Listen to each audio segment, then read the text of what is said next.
Halo semua, selamat datang di channelku bersama dengan saya AMG. Ini smartphone yang baru saya beli dan baru datang, ZTE Blade A72. Memang saya ini smartphone bukan keluaran terbaru ya, sudah 1 tahun lalu sampai ini rilis. Dimana untuk harga awal rilis saat itu di 1.800.000-an. Saya bilang sih ini saya salah info ya, nggak mencari info lebih dalam. Saya kira ini keluaran HP terbaru, ternyata keluaran tahun lalu. Dan yang bikin wah ini sekarang harganya sudah turun jauh drastis ya. Sekarang sudah di 999.000 di official store. Kalau di luar official store ada yang jual di 799.000. Kalau saya sih selalu beli di official store ya.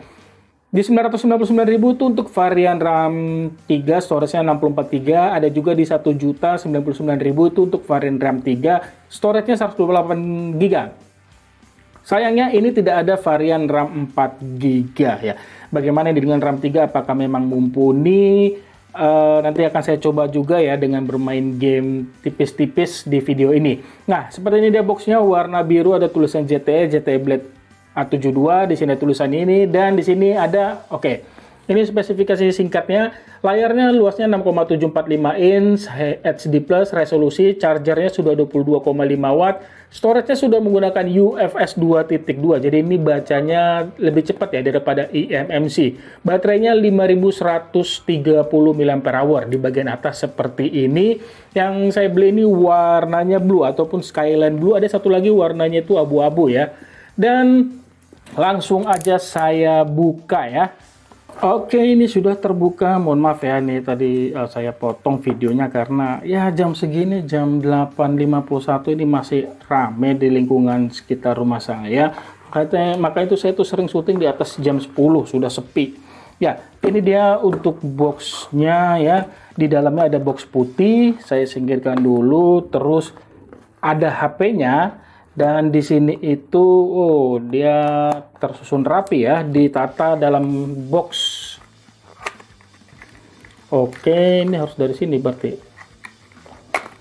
Ya, ini ada kepala chargernya dan sudah pasti ya 22,5 watt ya. Sebentar, ini lepas ini. Sorry, ini kelepas nanti. Ya, ini dia 10 volt 2,25 ampere ya. Semoga kalian kebaca. Ya, ini dia untuk kepala chargernya. Lalu di box berikutnya kalian akan mendapatkan ini, dapat hands free, good. Ya, dapat hands free. Lalu ada yang namanya ini dia kabel data. USB-A to USB-C ya. Itu yang kalian dapatkan dalam paket penjualan ya, di dalam kotak-kotak kecil ini. Dan ini ada yang namanya, kita diberikan SIM ejector dalam plastik terpisah. Terus di sini ada soft case, masih dapat soft case dan garansi. Terus dan panduan pengguna maksud saya. Ini soft case-nya, dan buat saya ini soft case-nya jujur langsung terasa tebal ya. Ini terasa tebal, good. Kualitasnya termasuk kategori bagus sih menurut saya. Itu yang kalian dapatkan dalam paket penjualan ya. Ini saya susun terlebih dahulu. Seperti ini dia untuk HP-nya ya, masih dibungkus plastik. Ini langsung saya buka. Oke. Ini saya singkirkan dulu, dan ini di mana tadi? Oke, saya singkirkan. Terus ini dia, stikernya ternyata di belakang ya, stiker emailnya dalam belakang plastik. Dan ini dia untuk warna Skyline Blue ya, gradasi antara biru dan ini nggak putih sih, abu-abu. Oke, di sini nih materialnya plastik ya, sudah pasti. Bodinya termasuk kategori nggak tipis-tipis banget. Terus ini sebentar saya nyalakan dulu untuk pertama kali.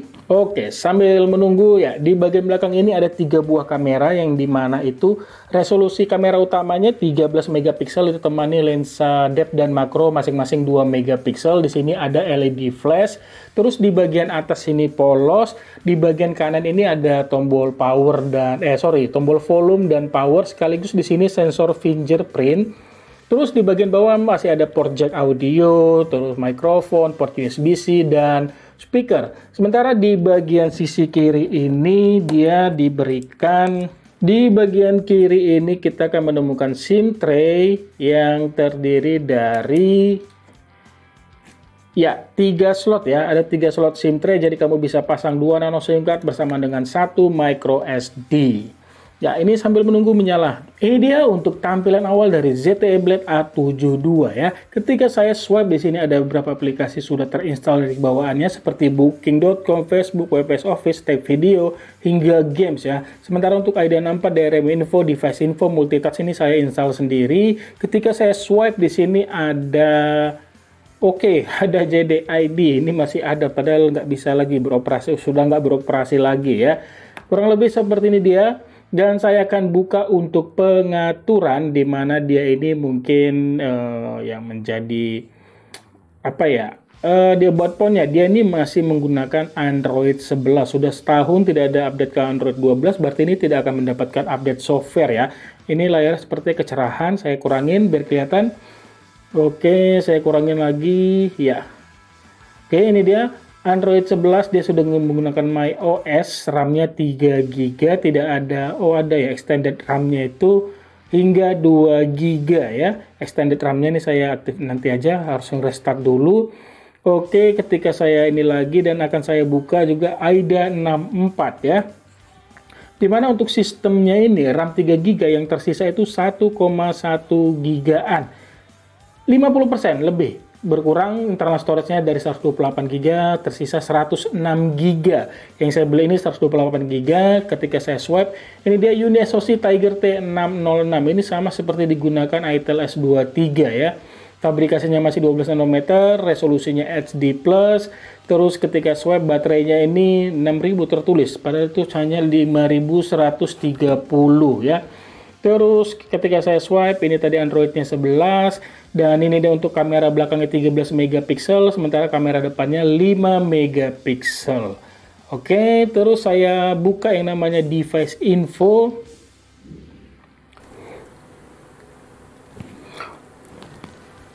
Ya, seperti dia untuk device infonya ya, kurang lebih kayaknya sama, storage-nya juga tersisa 109 GB, terus RAM-nya ini tersisa 1,1 GB, kurang lebih sama. Ini agak kaget saya, tampilannya beda.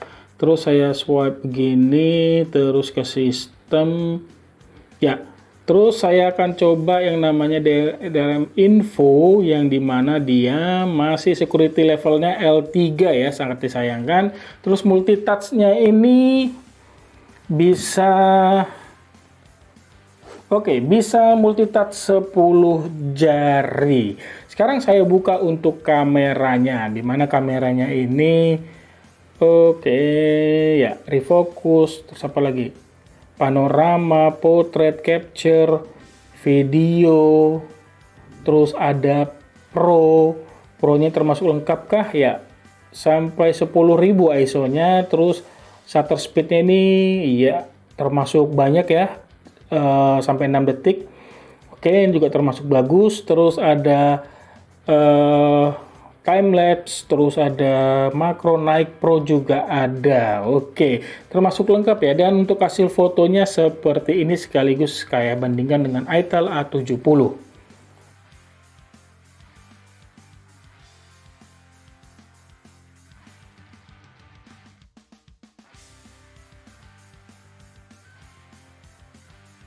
Dari kamera akan saya coba untuk sensor fingerprint-nya, ya ini termasuk kategori cepat ya untuk HP di bawah 1 juta ya. Terus kalau untuk dipasangkan soft case ya kurang lebih seperti ini. Buat saya ini kalau dilihat sih dan dirasakan ketika saya pegang ini benar-benar mengerat gitu. Tidak lentur untuk kiri kanannya, atas bawahnya, ini benar-benar melindungi ya HP jika tidak sengaja ini kebentur ataupun jatuh ya. Ini good banget. Terus sedikit kesimpulan yang saya berikan berdasarkan apa yang saya baca, di harga HP yang tidak sampai 1 juta ini sih merupakan hal yang wah ya. Karena ini keluaran HP tahun lalu, jadi yang ketinggalannya itu hanya di Androidnya saja, masih Android 11 ya, tapi di sisanya ini hal yang bagus di HP ini. Bahkan itu banyak unggulnya dibandingkan kompetitornya, bisa saya bilang sih ini Itel A70. Mulai dari chipsetnya ini unggul ya, lalu pengisian cepatnya lebih unggul juga, layarnya sedikit lebih luas, sudah mendukung 10 multitouch, 10 jari multitouch. Apalagi ya? Layarnya saya lupa, ini layarnya 90 Hz atau 60 Hz ya. Sebentar ke display. Ya, ini juga unggul, refresh rate-nya sudah 90 Hz ya. Ini gokil banget sih di harga segini. Ya memang ini kekurangannya ini keluaran tahun lalu ya, ini keluaran terbaru. Masalahnya ini Itel ini harganya sudah normal di 999.000, varian RAM 3 ya, storage 128GB. Itu aja unggulnya, storage-nya 128GB. Ini hanya 64GB di harga yang sama. Tapi ZTE Blade A72 ini sudah menggunakan UFS ya, jadi kecepatannya lebih ngebut. Itu aja deh yang bisa saya bagikan. Beli yang mana semuanya sih tergantung pilihanmu ya. Kalau saya akan beli ZTE A72. Itu sih kalau menurut kamu. Kalau menurut saya, kalau kamu punya pendapat lain boleh tulis di kolom komentar ya. Terima kasih banyak ya sudah menonton, dan mohon maaf bila ada kekurangan di video ini. Like jika kamu suka video ini. Habis ini akan saya buat video gaming ya. Sampai ketemu di video saya selanjutnya. Akhir kata saya pamit. Bye. Sekarang akan saya lihat untuk yang namanya pengaturannya. Oke, ini lebih tinggi ya yang didapat ya. Kalau Itel A70 itu kan high frame rate sama grafiknya ini hanya di high ya. Tapi ini bisa high frame rate-nya ini super, terus grafiknya ultra. Wow, keren juga. Oke, akan saya coba mainkan ya.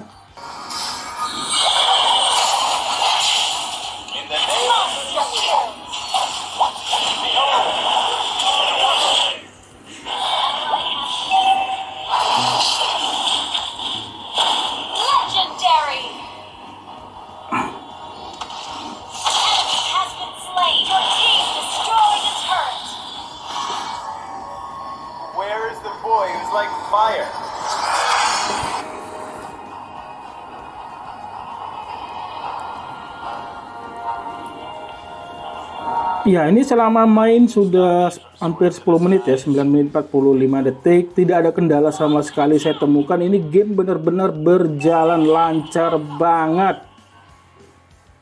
Seriusan, ini lancar banget.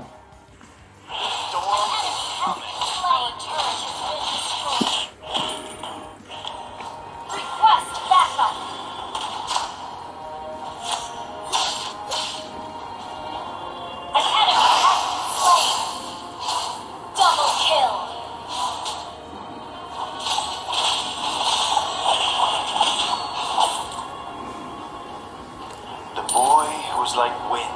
Legendary. An ally has slain backup. Kena sih. Game selanjutnya akan saya coba di sini eFootball, di mana grafiknya ini saya naikkan ke high, lalu frame rate-nya ke 60 FPS. Arch been intercepted. He's shifting through the Yo, woi, got goal. Certainly made himself a big nuisance in applying the pressure to force the error. Mananya itu? Wah, kacau. Ya, di babak kedua. Oke, kalau buat saya sih ini masih nyaman ya, jauh kata nyaman memainkan eFootball di grafik high frame rate 60 fps ya, dibandingkan main di Itel A70 ya. Kalau A70 itu nyamannya di grafiknya ini standar saja. Oke, ini masih kategori nyaman, good banget, enak. Ya paling ini patah-patah seperti ini nggak smooth, gerakan ininya. Tapi kalau udah di dalam permainan ini kategori nyaman ya. Carvajal. Very little to report from an attacking perspective. Jim, it's a cagey old game. Yes, 0-0 and little promise of a goal due to the shot-shy nature. Gol dong. Akhirnya kebobol.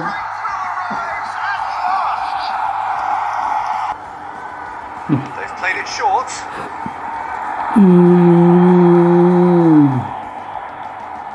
I thought it was going to happen then. How many more chances can they realistically expect now? The fullback is in acres of space here. Shot a goal! And this is getting better and better. The invitation was clear and it was accepted with the... Habis ya. Oke, itu dia ya untuk percobaan bermain game di ZTE Blade A72, termasuk kategori lancar ya. Terima kasih sudah menonton. Saya pamit. Bye.